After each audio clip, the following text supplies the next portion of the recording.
رسالت کی گفتگو کو آگے بڑھاؤں کہ نعرہ تو لگاتے ہیں تکبیر کا بھی، ہم توحید کا بھی نعرہ ہم لگاتے ہیں، رسالت کا بھی. میں صرف یہ بتا دوں کہ ہم کثرت سے علی کا نعرہ کیوں لگاتے ہیں. دیکھیے اذان محترم، 3 جملوں میں بتا کر بات کو رسالت تک لے جاؤں. 3 جملوں میں ہر نعرے کے کچھ اصول ہیں. غزوہ بدر میں، غزوہ خندق میں، غزوہ خیبر میں کون سے نعرے لگے؟ ہم اعتراف کر رہے ہیں، اعلان کر رہے ہیں کہ ان غزوات میں نعرے لگے. نعرے تکبیر، اللہ اکبر لگے. نعرے کیوں لگے؟ دیکھیے اصول نعروں کا یہ ہے کہ مقابلے میں غزوہ بدر، احد، خندق، خیبر مقابلے مشرک تھے تو نعرہ تکبیر لگا. اور نعرہ رسالت جب مسیلمہ کذاب سے جنگ ہوئی تو آپ دیکھیں نعرہ تکبیر کم لگے. وہ جھوٹی رسالت کا دعویٰ کر رہا تھا مسیلمہ کذاب، تو نعرہ تکبیر کم لگے، نعرہ رسالت زیادہ لگے. معلوم ہوا نعروں کے لگن کا اصول یہ ہے کہ اگر مقابلے میں مشرک ہو تو نعرہ تکبیر لگاؤ، اگر مقابلے میں کافر ہو تو نعرہ رسالت لگاؤ، اور اگر مقابلے میں منافق ہو تو نعرہ حیدری لگاؤ.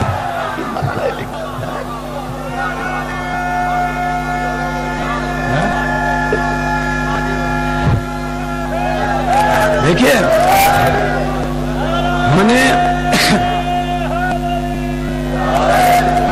مسئلہ کیا ہے، ہم نے رسول کو نہیں جانا ہے، ہم نے رسالت کو نہیں پہچانا.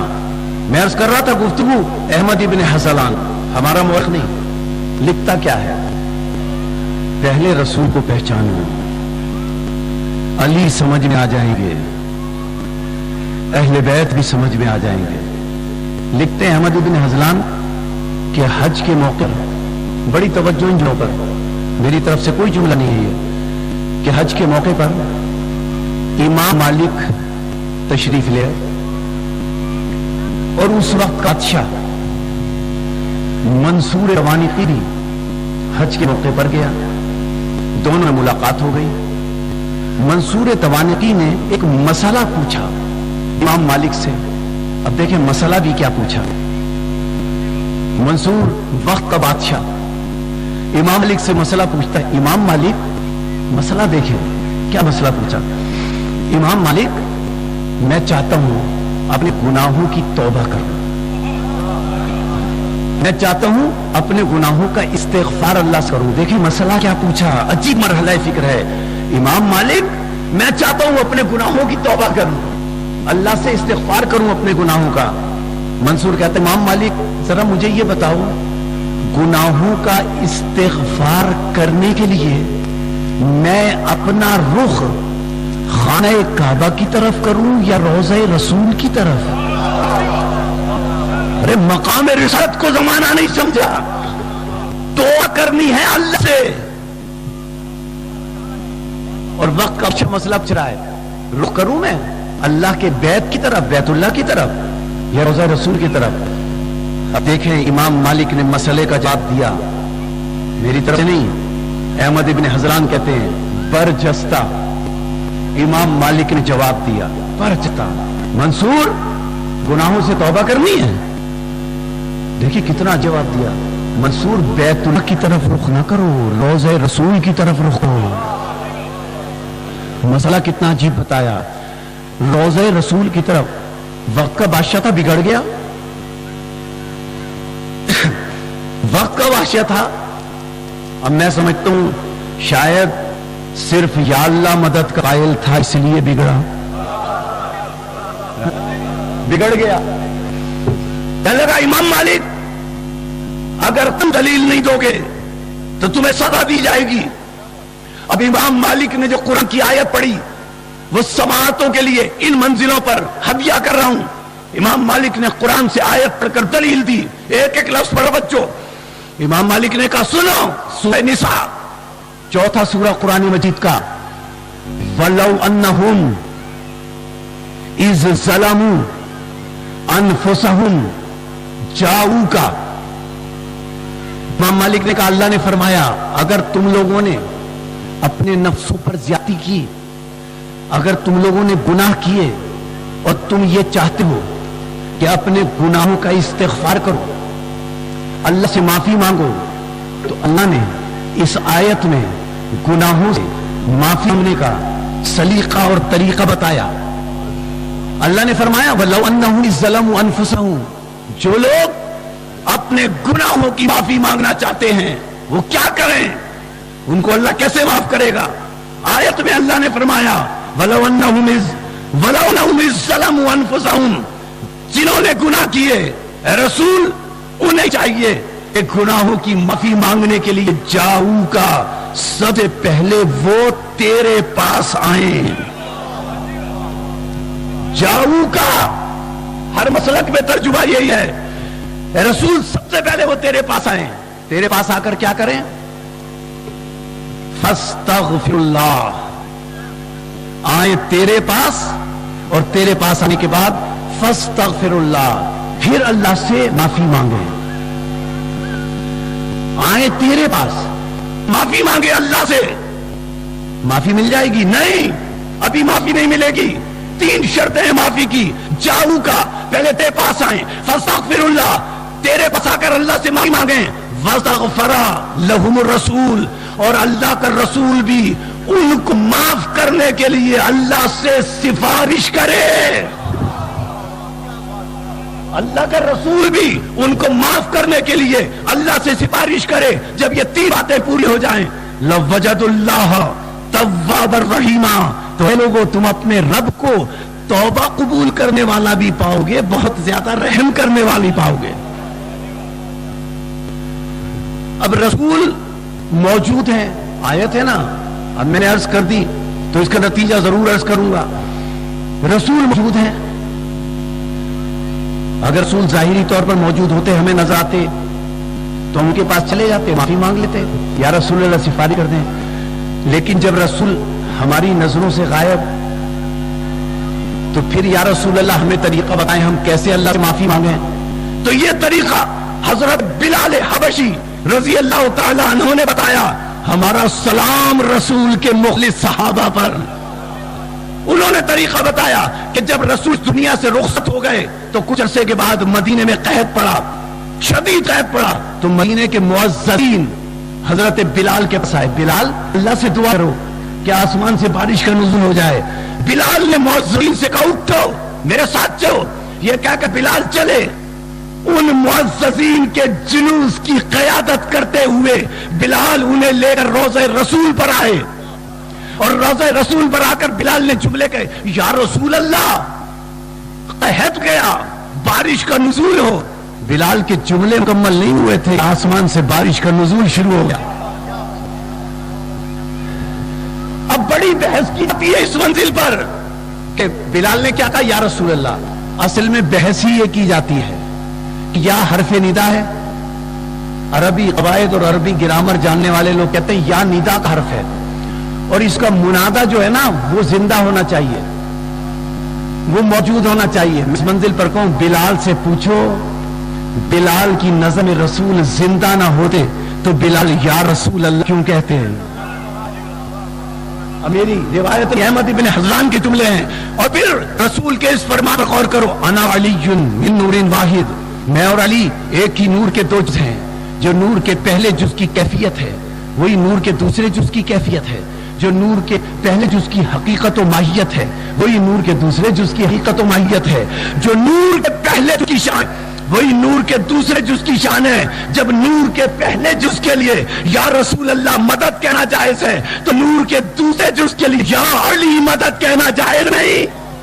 اور عزیز نے محترم عجیب مرحلہ فکر ہے، دیکھیں مسلمانوں کے یہ جملے میں خصوصاً بچوں اور نوجوان دوستوں کی ساعتوں کے لیے اس منزل پر ہدیہ کر رہا ہوں۔ دیکھیں اصول یہ ہے مسلمانوں کے 73 فرقوں کا، زندہ پر مجھے بات یاد آئی کہ اصول یہ ہے 73 کے 73 فرقوں کا کہ یہ جو کلمہ پڑھا جاتا ہے نا، کلمہ پڑھا ہی اس کا جاتا ہے، متفقہ اصول ہے 73 فرقوں کا، کلمہ پڑھا ہی اس کا جاتا ہے جو زندہ ہو۔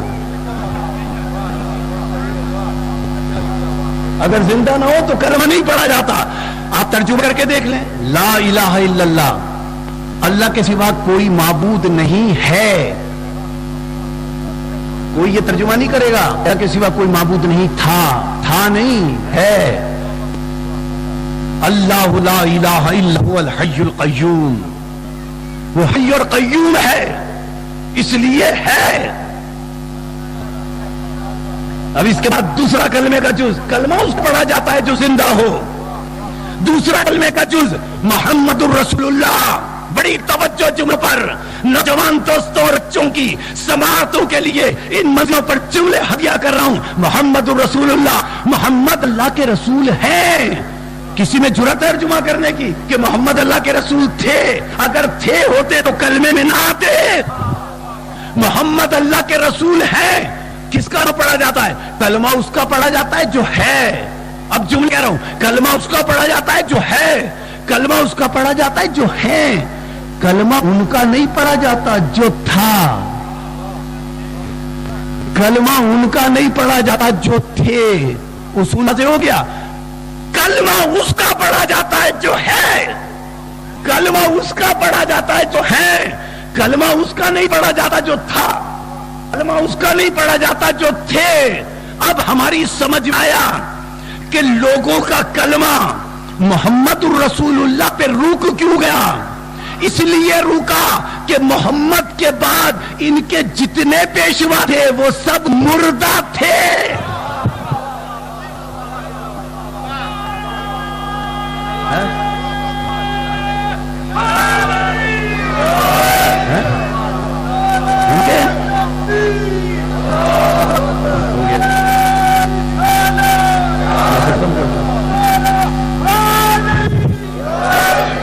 ان کے جتنے پیشوا تھے, محمد رسول اللہ کلمہ کس کا رکا؟ اس کا رکا کہ محمد کے بعد جس کے پیشوا محمد کے بعد تھے, جس کے پیشوا محمد کے بعد تھا, اس کو جرأت نہیں کہ محمد کے بعد کلمے کو آگے بڑھائے. اس لیے کہ کلمہ پڑھا جاتا ہے زندوں کا, اور جن کے پیشوا محمد کے بعد زندہ ہیں وہ محمد رسول اللہ کے بعد کہتے ہیں علی ولی اللہ.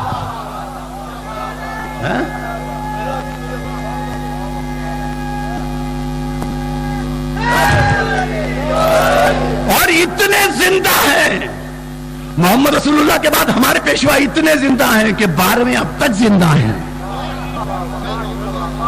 تھے نہیں ہیں. کلمہ اس کا پڑھا جاتا ہے جو زندہ ہو, اور اس کا کلمہ پڑھا جائے گا جو زندہ ہو. کیسے زندہ نہ ہو؟ اس نے کلمے کو زندہ کیا قیامت تک کے لیے. وہ خود زندہ کیوں نہ ہو جس نے کلمے کو قیامت تک زندہ کیا؟ پرواہ نہیں ہے گلے میں توق ہو, پرواہ نہیں ہے کہ چادریں سر سے اتر جائیں, پرواہ نہیں ہے کہ منہ پر تماچے پڑیں. بس ایک بات کہہ کر گفتگو کو ختم کروں گا. شام غریبہ میں آپ سمجھ گئے, بڑے بڑے نیزے لے کر ملعون آئے. میں تو دوہرا رہا ہوں, ایک بات کہنے کے لیے آپ کے آنسو کے ذریعے جملے کر رہا ہوں. آپ تو سمجھ گئے نا, سمجھ گئے. معصوم فرماتے ہیں کہ ہمارے منہوں سے ہمارے سخت مصائب نہ چھپایا کرو. اس لیے جرأت کر رہا ہوں کہنے کی. ملعون شام غریبہ میں بڑے بڑے نیزے لے کر اہل بیت کے خیام میں داخل ہوئے. آپ سمجھ گئے نا کیا کرنا چاہتے تھے؟ ایک بی بی کے قریب جاتے تھے, اس کی چادر اتارنا چاہتے تھے, نیزہ اس کے سر پر مارتے تھے. اس کی چادر تو الجھ کر نیزے میں آ جاتی تھی, لیکن بی بی کے سر سے خون کا فوارہ بلند ہوتا تھا, اور وہ بی بی فریاد کرتی تھی, واہ محمدہ, واہ علیہ, واہ فاطمہ, واہ حسنہ, واہ حسینہ. بس آج کی گفتگو کے آخری جملے شام غریبہ میں ہر بی بی نے چادر کے اترتے وقت فریاد کی, یا رسول اللہ مدد, یا علی مدد, یا فاطمہ مدد, یا حسن مدد, یا حسین مدد. لیکن جب ایک ملعون بڑا سا نیزہ لے کر جناب زینب سلام اللہ علیہا کے قریب پہنچا اور جناب زینب کے سر میں نیزہ لگا تو چادر زینب اتری